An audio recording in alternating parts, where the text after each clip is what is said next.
ጽና፣ ፈጽመ እየታገስ ያስተማረ ዝለፍ፣ ገስጽ፣ ምከር። ሕይወት የሚገኝበት ትምህርት የማይታገዙበት ዘመን ምን ይላል ይመጣልና፣ ነገር ግን ጆሮአቸውን የሚያሳክክ ስለሆነ እንደገዛ ምኞቶቻቸው ለራሳቸው አስተማሪዎችን ያከማቻሉ። ይህንን ሁሉ አንናገርም፣ ግን ሐዋርያው ለጢሞቴዎስ ያለውን የመከረው ምንድነው ያለው? ቃሉን ምን በል ስበክ። ግን ቃሉን ስትሰብክ አለው በጊዜው ያለ ጊዜው ምን በላል ስበካ። በጊዜው ያለ ጊዜው በወንጌል ጉዳይ ላይ ከማይባል ነገር አንዱ አሁን ወንጌል ለመስበክ ጊዜው አይደለም አይባልም። ወንጌልን አስመልክቶ ሁሉ ጊዜ ምንድነው? ጊዜው ነው። አለቀ። ሁሌም የወንጌል ዘመን። አንዳንድ ዘመኖች ለወንጌል ይመቻሉ፣ አንዳንድ ዘመኖች ለወንጌል አይመቹም። ለምሳሌ አሁን የገባንበት ዘመን ለወንጌል ምን የሚል ይመስላል? የሚመች ይመስላል። ግን ወንጌል በሚፈልገው ህይወትና ኑሮ ልክ አድርገነዋል አላደረግነውም? እሱ አንድ ጥያቄ ነው። ነገር ግን እግዚአብሔር ግን ለወንጌል አመቺ ምን ሰጥቷል? ጊዜ ሰጥቷል፣ እንጠቀምበታለን። ከዛ በፊት የነበሩ ዘመናቶች ደግሞ ምን የማይሉ ነበሩ? የማይመቹ ነበሩ። ነገር ግን አይመቹምና ብለው የነበሩ የቀደመው አባቶቻችን ግን ምላሽ ሳይሰጡ አልኖሩ። ምላሽ ሰጥተዋል እየሰበኩ። በሐዋርያው ጳውሎስ ዘመን የነበረው ዘመን ለወንጌል ፈጽሞ አመቺ ዘመን አልነበረም። መንግስቱም አይመችም፣ ካልቸሩም አይመችም፣ ዘመኑም ጊዜውም አይመችም ነበር። እነሱ ግን ምን አደረጉት? የተቀበሉትን የወንጌል ተልእኮ ከምድራዊ መንግስት እንዳልተቀበሉት ቆጥረው ከሰማያዊ መንግስት እንደተቀበሉት ቆጥረው የሰማዩን እግዚአብሔርን በማክበር ለምድሩ መንግስት እየተገዙ በወንጌል ግን ሳይሸቅጡ ማለት ነው። ወንጌልን ምን እያደረጉት? በጊዜው አለ ጊዜው ምን እያደረጉት? እየሰበኩት ኖሩ። ዛሬም እኛ ወንጌልን እንዲህ ነው የምናደርገው። አሜን ነው። ምክንያቱም ወንጌልን አስመልክቶ ሁሌም ምኑ ነው? ጊዜው ነው። በሉስ ሁሌም ምንድነው? ጊዜው ነው። ስለዚህ ሁሌም ጊዜው በሆነበት ጊዜ ውስጥ ግን መንፈስ ቅዱስን ማዳመጥ፣ በመንፈስ መመራት፣ ጌታን መስማት፣ በእግዚአብሔር አመራር ውስጥ መግባት። ይሄ ደግሞ የማን ኃላፊነት ነው? አንዳንዴ የኢየሱስ መንፈስ ይፈቅዳል፣ የኢየሱስ መንፈስ ምን ይላል? ይከለክላል። ሲከለክል በተከለከልንበት ቦታ ላይ እንድንሰብክ ነው። ሲፈቅድም በፈቀደልን ቦታ ላይ ምን እንድናደርግ ነው? ሲከለክል ያልጨረስነው ነገር አለ እንድንጨርስ ነው። ሲፈቅድም ስለጨረስን ሽፍት ሊያደርገን ፈልጎ እንደገና አፉ ሊያደርገን ሊያድንብን ስለፈለገ ይከፍታል፣ ይዘጋል። ይሄ የማ ድርሻ ነው? ይሄንን ማስተዋል የኛ ድርሻ ነው። ስለዚህ ምን ልናደርግ ይገባል? 2018 ለኛ ምን ይሆንልን? ምን ይሆንልን? የወንጌል ጊዜ ይሆንልን። የወንጌል ጊዜ ሲባል አይታችኋል። አንዳንዴ መንደርን፣ ሰፈርን፣ አካባቢን መረበሽ የሚባል ነገር ደግሞ አለ። አንዳንዴ በግሩፕ ወጥቶ ምን ብሎ እንደዚህ እየተጮህ ነው። እንደሱ ሳይሆን በማስተዋል አሜን ነው። በማስተዋል በቃ እግዚአብሔር የሆነን ሰው ከሰጠን በወንጌል ጨርሰን እንብላው። ያንን ሰው እንነጋገረው በደንብ አድርገን። ይሄንን በደንብ እንድንጠቀምበት እግዚአብሔር ምን ያደርጋል? ይፈልጋል። ጌታ የተባረከ ይሁን። መጽሐፍ ቅዱሳችን ሲናገር በማርቆስ 3:14 ላይ ከእርሱ ጋር እንዲኖሩ፣ ማርቆስ 3:14 ላይ ከእርሱ ጋር እንዲኖሩና ለመስበክ እንዲልካቸው ምን አደረጋቸው? ከእርሱ ጋር ምን እንዲሉ? እንዲኖሩ። ከዛስ ለመስበክ ምን እንዲሉ አይደለ? አሁን መጀመሪያ ጌታ ምኑን ነው ያስቀደመው? መኖርን። ከዛ ደግሞ ምን እንዲሉ? እንዲሰብኩ ይላል። እንግዲህ ወንጌልን መስበክ ስናስብ ማለት ነው። ስናስብ ከኑሮ ጋር አጣምረን፣ ከመኖር ጋር አጣምረን፣ ከጽድቅ ጋር አጣምረን፣ ከፍሬ ጋር አጣምረን፣ ከቅድስና ጋር አጣምረን፣ ከከበደ ህይወት ጋር አሜን ነው ወይ? ምክንያቱም መጀመሪያ ጌታ እንዲኖሩ ነው ያደረገው።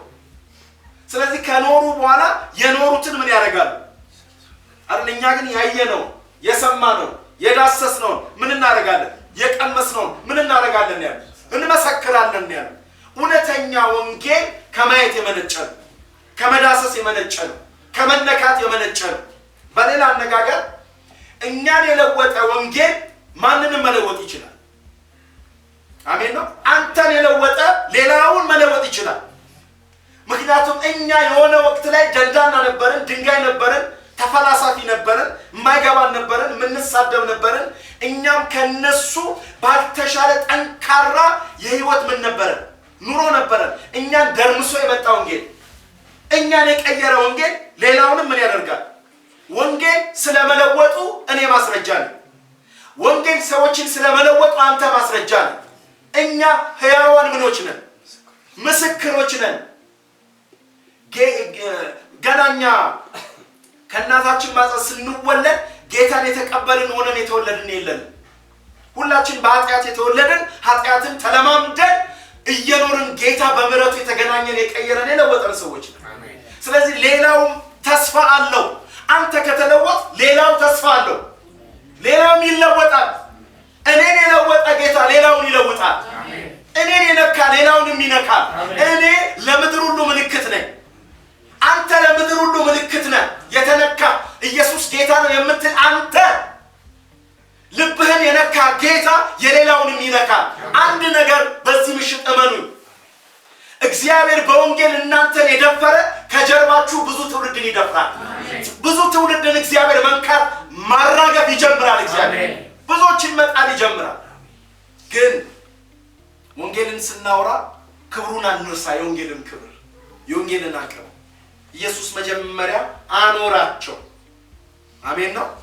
አኖራቸው፣ አበሰላቸው፣ ከድኖ አበሰላቸው፣ አሻቸው፣ ለወጣቸው፣ ህይወቱን አካፈላቸው፣ ማንነቱን፣ ምስሉን፣ ህያውነቱን አካፈላቸው። ከዛ በኋላ ደግሞ ኢቭን ቶሎ እንዲወጡም አላደረገም። እንደገና መንፈሱ እንዲወርድባቸው ካደረገ በኋላ ደረጃ በደረጃ ዓለምን እስከ መድረስ ምን ያደረጋቸው? ያመጣቸው። አንድ ነገር አምናለሁ፣ እግዚአብሔር በዚህ ምሽት እየሰራ ነው። አሜን ነው። እየሰራ ነው። የኖረ መተንተን ይችላል፣ ማውራት መናገር ይችላል። አሜን ነው። ስለዚህ ወንጌል ስንሰብክ ቅድሚያ ከመኖር ጋር ነው። አሜን ነው።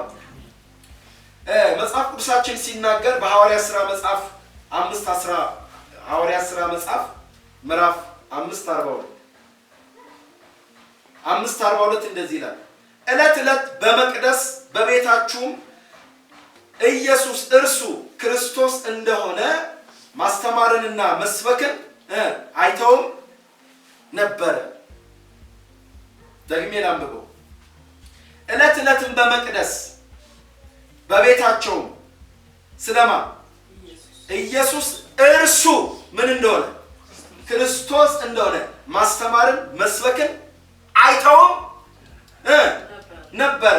ስለዚህ ወንጌልን መስበክ አንተው። እስቲ አልተውም በሉ። እስቲ መናገርን አልተውም በሉ።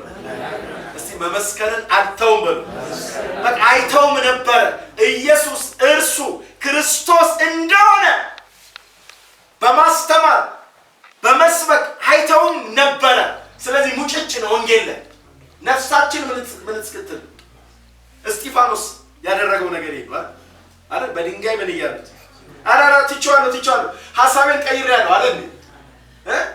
አላለ በድንጋይ እየወገሩት እንኳን አባቱ የሚያደርጉትን ምን አይሉም። እንደ ኢየሱስ የሚያደርጉትን አያውቁም። ምን በላቸው? ኤኮራስ ወንጌል ነው። የመጨረሻ እስትንፋሱን የሰጠው በዚህ ወንጌል ነው። ማን?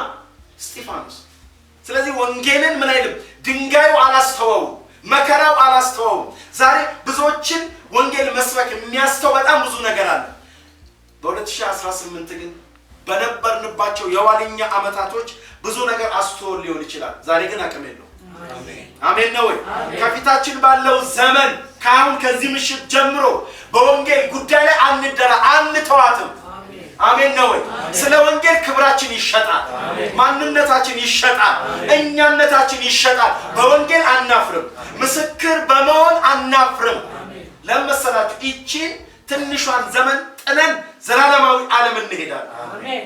ያኔ ደምቆ ከብሮ ለመኖር ዛሬ በኢየሱስ አለማፈር፣ ዛሬ በወንጌል አለማፈር፣ ዛሬ በኢየሱስ ክርስቶስ ጉዳይ ላይ አለማፈር። ኢየሱስን ምን ማለት? የሰው ቀንድብ አይተን ኖ፣ የሆነን ባለስልጣን አይተን ኖ፣ የሆነን ነገር አይተን በወንጌል በቃ ማንደራደር። እስቲ በወንጌል አልደራደር። ይሄ ነገር ለሆኑ ለተወሰኑ ሰባኪዎች የተሰጠ ጉዳይ አይደለም። ቢያንስ የመናገር አቅምና ጉልበት ያጣ ሰው ቢኖር እንኳን በመካከላችን ያጣ ሰው ቢኖር እንኳን እባክህ ኑሮ ወንጌል ነው። አሜን። ያለ መናገር ወንጌል የሚባል አለ። በመኖር ብቻ የሚደረግ ምን አለ? ወንጌል አለ። ህይወታችን ጥያቄ ይፍጠር። አሜን ነው። እስቲ አሜን በሉ። ጥያቄ የሚፈጥር ምን አይነት ህይወት ነው ያለው? ምን አይነት ህይወት ነው ያላት የሚባለው ነገር በሰዎች ዘንድ መነሳት አለበት። አትሊስት ስለኛ መወራቱ አይቀርም። ዛሬ በዚህ ምሽት እንኳን ስለናንተ የሆነ ቦታ ሳይወራ አልቀርም፣ ተወርቷል። ግን ሲወራ በምን ርዕሰ ጉዳይ እንደተወራ ግን እግዚአብሔር ይወቀው። በአጭበርባሪነት፣ በሐሜተኝነት፣ በገንዘብ ወዳድነት፣ በሆነ በምድራውኛ አላቅም በምን ጉዳይ ላይ ስማችን ተነስቶ እንደነበር አላቅም። ግን እውነተኛ የወንጌል ኑሮ የሚኖር ሰው ግን አሕዛብ ራሱ ያወራለታል። ምን ቢቃወም እንኳን የዛ ሰው ህይወት ምንድነው? በቃ የሚያወሩት የሆነ የከበደ ነገር አለ። ቢያንስ በመኖር የሆነ ወንጌል እግዚአብሔር በዚህ ይባርከን።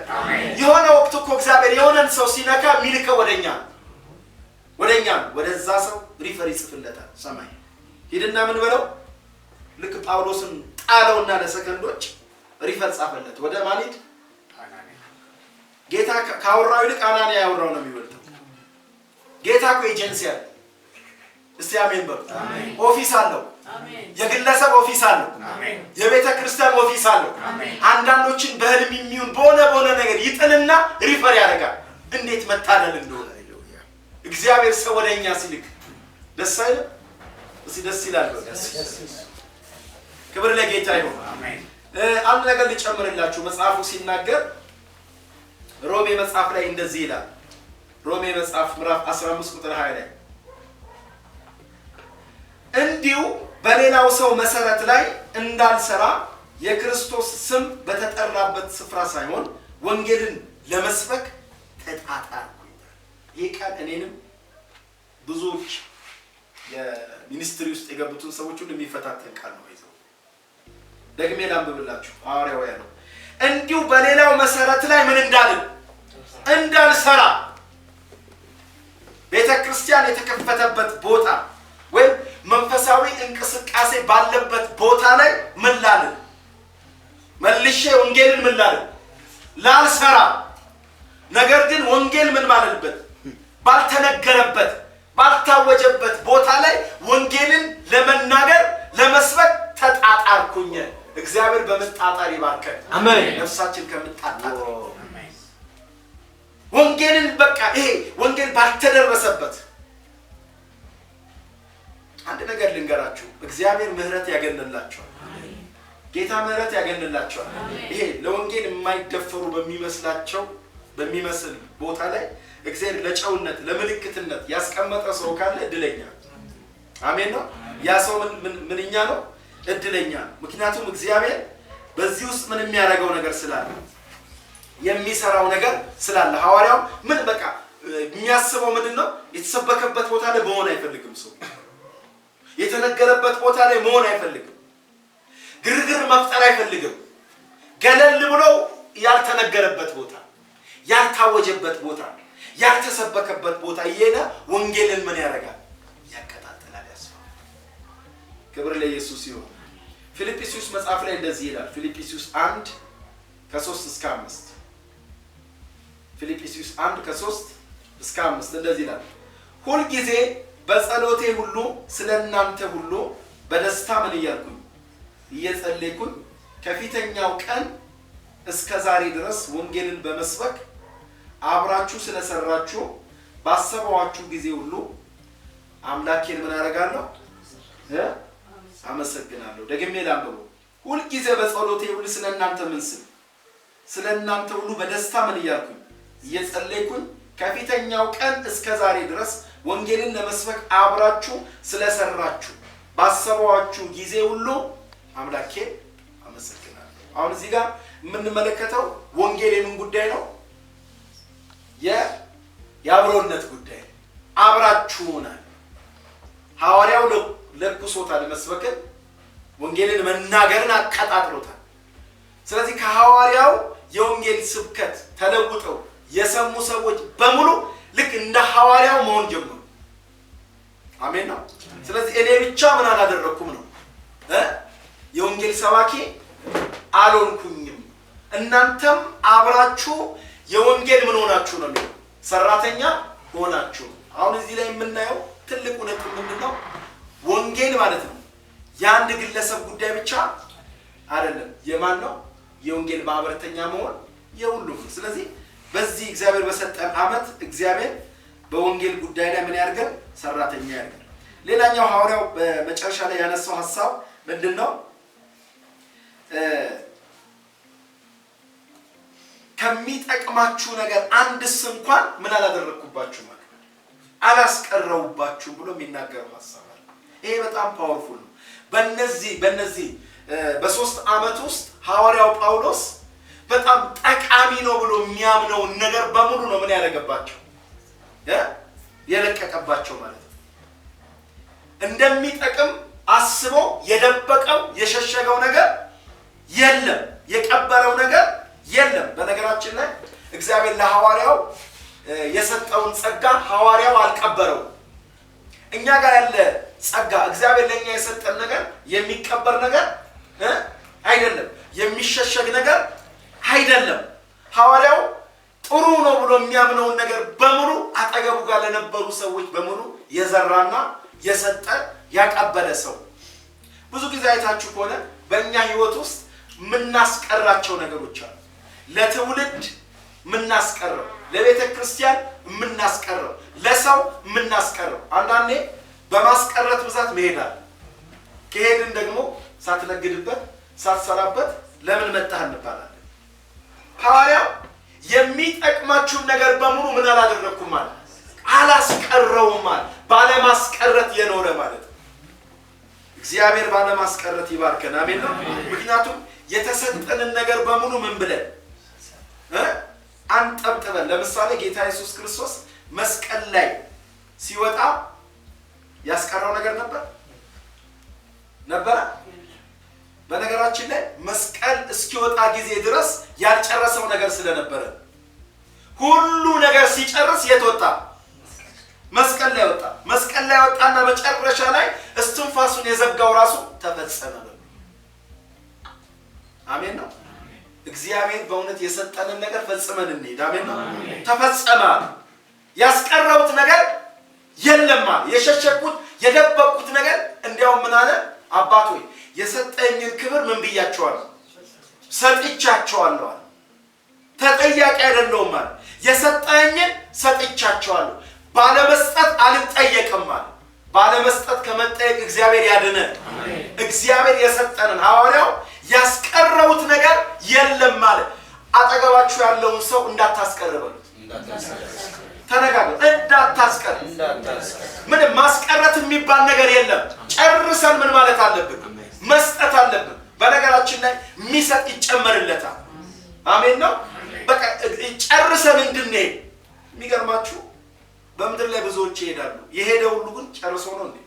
እንኳን ጸጋውን አይደለም አንዳንዱ እድሜውን ሳይጨርስ ነው የሚሄደው። ሌላውን ተውትና ማለት ነው። ሐዋርያው ግን አንድም ስላላስቀረውባችሁ አሁን ምን ማለት ፈልጋለሁ? መሄድ ፈልጋለሁ ወደ ኢየሩሳሌም። ምክንያቱም በቃ እግዚአብሔር ያሸከመኝን በሙሉ እንባዬን ጨርሻለሁ፣ ትጋቴን ጨርሻለሁ፣ ምስክርነቱን ወንጌሉን ምን ብየዋለሁ? ጨርሻለሁ። ሁሉን ነገር ጨርሻለሁ። በቃ ጨርሼ ሰጥቻቸዋለሁ። ህሊናዬ አይፈርድብኝም። አሁን ይህንን ከተማ መልቀቅ እፈልጋለሁ በጌታ በኢየሱስ። አንዳንዱ ሳይጨርስ ከቤት ይወጣል። አንዳንዱ ሳይጨርስ ከመስሪያ ቤት ይወጣል። አንዳንዱ ሳይጨርስ ከመንደር ይወጣል። አንዳንዱ ሳይጨርስ የሚወጣ አለ። ነገር ግን ጨርሰን እንድንወጣ በቃ በመጨረስ እግዚአብሔር ይባርከን። አሟጦ በመስጠት እግዚአብሔር ይባርከን። አሁን በምንኖርበት በዚህ ዘመን ማለት ነው። እዚህም እዛም ሳንጨርስ ባለዕዳ እንሆናለን። የፍቅር ባለዕዳ፣ ፍቅርን ጨርሰን ማንሰጥ፣ ወንጌልን ጨርሰን ማንሰጥ፣ ፈውስን ጨርሰን ማንሰጥ፣ ሰይጣንም አጀንዳው እንዳንጨርስ ነው። አሟጠን ምን እንዳንጨርስ ነው። ዛሬ በጌታ በኢየሱስ ስም እግዚአብሔር በዚህ ቤት ያለውን ህይወት በመጨረስ ይጠብቀው። አሜን። በመጨረስ ማንም ሰው ሳይጨርስ ያለ ጊዜው እንዳይ የጭንገፋ መንፈስ የተመታው አሜን። በእያንዳንዱ ላይ የሚበላ ነገር አለ። እስካለን ጊዜ ድረስ እግዚአብሔር በእኛ የሚጠቅማቸው ሰዎች አሉ። አሜን ነው። አሜን። ለዛ ነው መጽሐፍ ቅዱሳችን ሲናገር ኤፌሶን 4:29 ላይ ለሚሰሙ ጸጋን ይሰጥ ዘንድ እንደሚያስፈልግ ለማነጽ የሚጠቅም ማንኛውም በጎ ቃል እንጂ ክፉ ቃል ከአፋችሁ ምን አይበል አይውጣ። በጣም እኮ የሚገርም ነገር ነው የሚያወራው። ማናቸውም በጎ ቃል እንጂ ክፉ ቃል ከአፋችሁ ምን አይበል አይውጣ። ያው ምንድነው የሚለው? ለማነጽ ምን የሚጠቅም። ክብር ለጌታ ይሁን። በቃ አጠገባችን ጋር ያሉትን ሰዎች በሙሉ የምናንጽ አሜን ነው። በቃ የምናፈርስ አይደለም። በነገራችን ላይ ሰው ያንጻልም አዘሴም ታይም ደግሞ ምን ያደርጋል? ያፈርሳል። ከኛ ግን እግዚአብሔር እንዲወጣ የሚፈልገው ምን አይነት ቃል ነው? የሚያንጽ። ጌታ ይመስገን። አንድ ጥቅስ ላንብብና ልጨርስ። ቲቶ መጽሐፍ ምዕራፍ 3 ቁጥር 8 ላይ አነብላችኋለሁ። እንዲህ ይላል ቲቶ 3:8 ላይ ቃሉ የታመነ ነው፣ እግዚአብሔርን የሚያምኑትን በመልካም ሥራ በጥንቃቄ እንዲጸኑ እነዚህን አስረግጠህ እንድትናገር እፈቅዳለሁ። ይህ መልካምና ለሰዎች የሚጠቅም ነው። አሜን ነው። ምክንያቱም ቃሉ የታመነ ነው፣ እግዚአብሔር የሚያምኑ በመልካም ሥራ በጥንቃቄ እንዲጸኑ እነዚህን አስረግጠህ እንድትናገር እፈቅዳለሁ። ይህ መልካምና ለሰዎች ምን የሚል ነው? የሚጠቅም ነው። ሐዋርያው የሚመክረውና የሚያወራው ነገር ለሰዎች የሚጠቅም ነው ብሎ የሚለው ነገር አለ። ስለዚህ ለሰዎች የሚጠቅም ነገር ይሰጣል። እንደገና የሚያገለግላቸውንም ደግሞ ለሰዎች ሁሉ የሚጠቅመው ነገር እንዲያስተምሩና እንዲሰጡ ይናገራል። ስለዚህ በ2018 በምንኖርበት ዘመን ለሰዎች ሁሉ የሚጠቅመውን ነገር በመስጠት ጨርሰን እንድንሰጥ እግዚአብሔር በዚህ ይባርከን። አሜን። ጸልያለን።